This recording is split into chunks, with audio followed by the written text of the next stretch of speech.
So as we come in here, first thing you notice is that there's no lighting, including the exit signs that are to be lit 24 hours a day, because they've started the luxury construction back behind this wall that they just put up.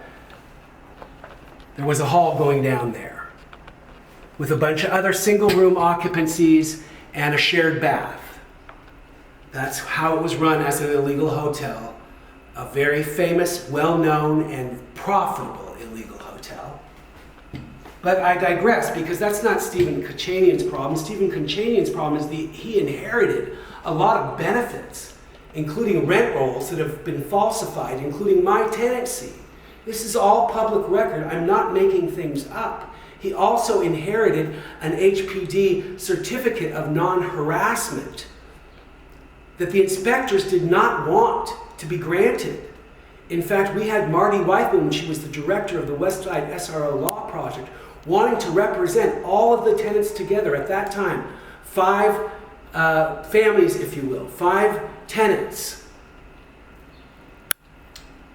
And we all signed the paper that Marty Whiteman would represent us, so that the previous owner would not get a certificate of non-harassment. And she had to call us in about a week and say, "I'm so sorry, they got the certificate of non-harassment." Well, that's what Stephen Kachanian bought for $15 million, is a certificate of non-harassment that was gotten fraudulently because they promised things to the tenants that they never gave, like simple and complex repairs on my unit and many other things. So with the benefit of all that, Stephen, why wouldn't you pass some of that on with some grace and mercy on your tenants, especially me? But I took too many self-remedies, and I got very angry, and I definitely had a PTSD response, and it didn't help to have a traumatic brain injury where I couldn't understand and find things in my brain, like after COVID. It happened through COVID and post-COVID care.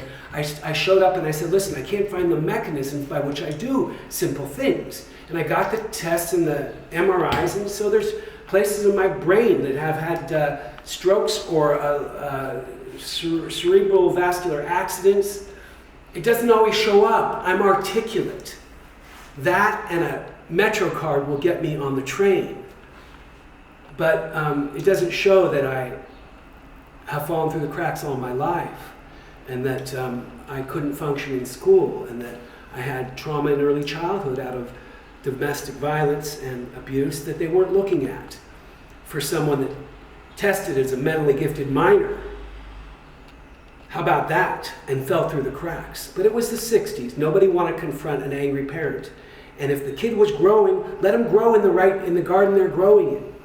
So I didn't understand these things, and I should have been dead several times over. But here I am. Here I am now. But God.